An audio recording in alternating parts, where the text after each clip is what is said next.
Hi there, this is Mike again, and this is part two of a series to kind of help us form the foundation for what to expect in class.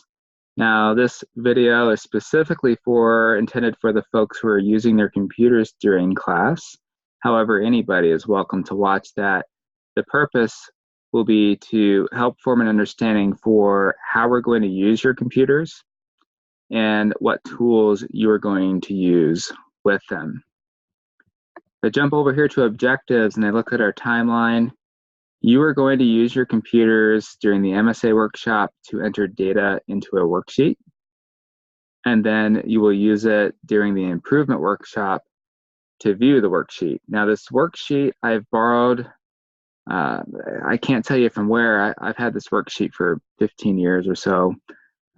It is an Excel 97. It seems to work just fine in Excel 2016.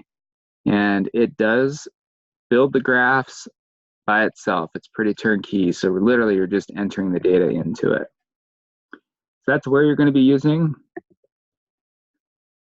your computers, and this is how you're going to use your computers. So we're going to be doing the attribute MSA. So I will click on that one, and I'll click over here on setup to kind of get us an understanding for what it is that we're looking at. So we're going to be inspecting M&Ms, and we're going to be writing into a printed handout whether those M&Ms, each M&M on the line, is good or bad, just to form kind of the foundation for the MSA. So that's what it is that we're doing, and everybody's going to do it at least once.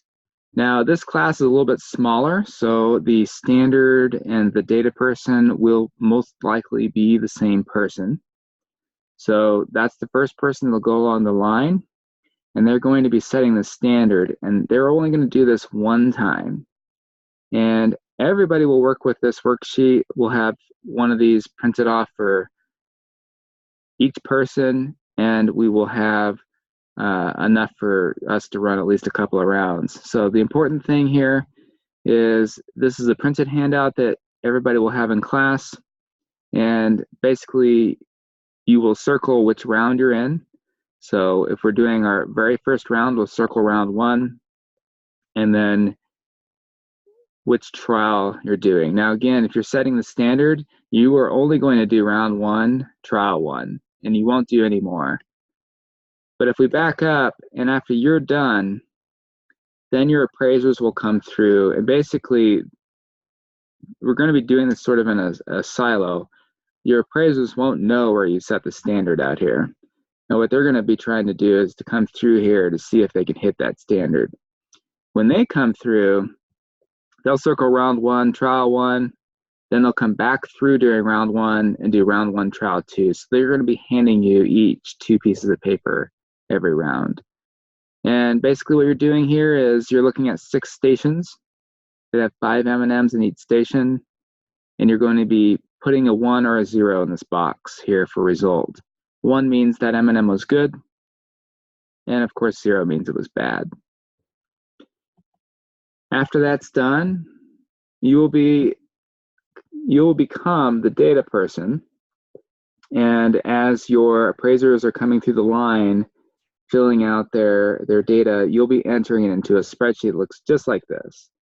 Page 1 over here, just so you know, it's already set up for you. There's nothing here that you need to change, except you will be entering in the names of your appraisers over here and entering the round in right there. So test number on this spreadsheet, that's the same as round. I'll change that in the spreadsheet so it's consistent. But round 1, round 2, and we'll probably only get to 2 rounds.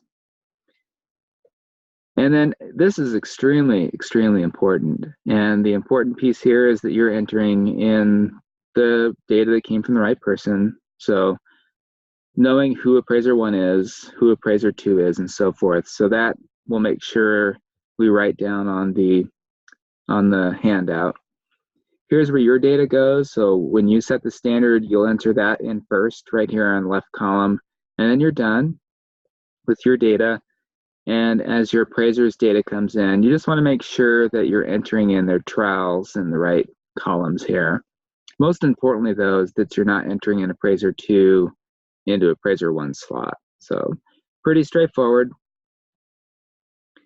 And after that, you'll get to an analysis section. So what I'm going to do is I'm going to back out of this and actually pull up the spreadsheet itself.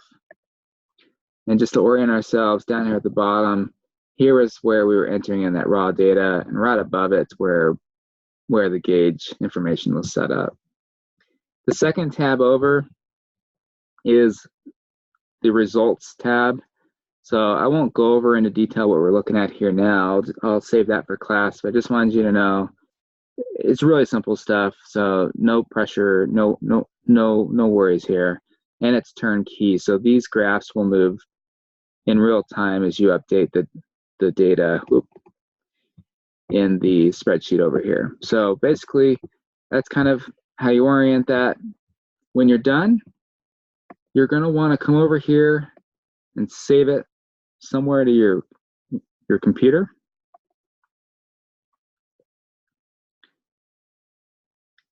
And I'll just save it to my downloads.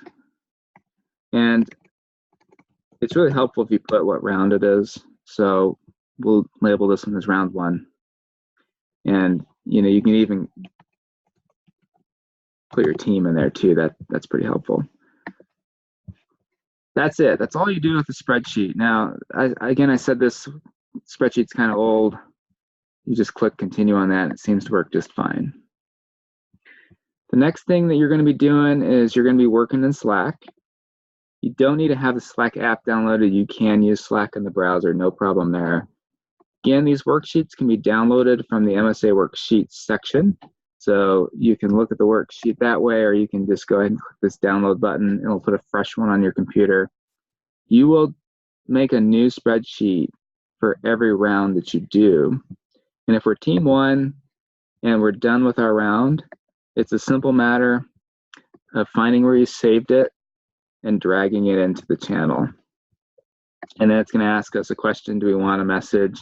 You don't need to put a message in there unless you want to. And then click upload.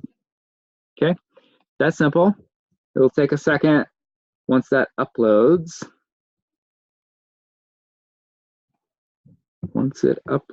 there it goes.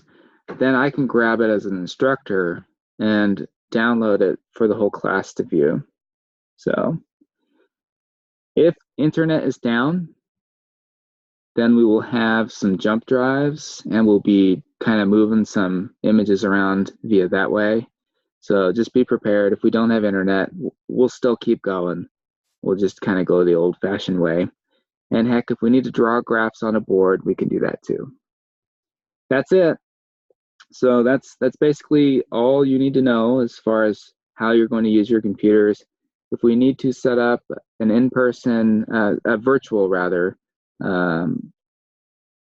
meeting for us all to kind of go over any questions we have ahead of time, I'm totally down for that. Otherwise, it's fairly straightforward, and if everybody's good to go, then we'll just see you at the event.